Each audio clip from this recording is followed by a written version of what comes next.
Kaya ang alternatibo mong solusyon dyan ay kapag nagtanim sila ng masamang code, source code doon sa makina at may opening sa hacker, pwedeng i-hack.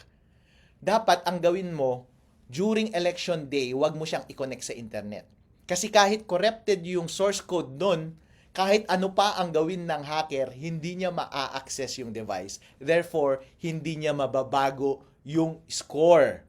And kapag hindi niya nabago yung score, ang lalabas na score ay yung tamang score sa makina at walang magagawa yung makina. Once i-connect mo na siya sa internet later at ipadala mo yung results sa server ng COMELEC, hindi mahirap nang dayahin yun kasi may kopya na lahat ng watcher ng totoong resulta ng eleksyon. Yun yung binabanggit ko na pwedeng opening doon sa video na iyon.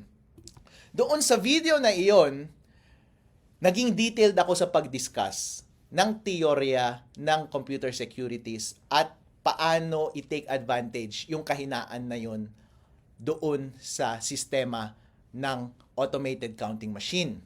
So nag-code ako doon, dinemo ko kung paano mo talaga siya gagawin code by code, line by line at ginamit ko itong laptop ko para i-demo in actuality paano siya gagawin.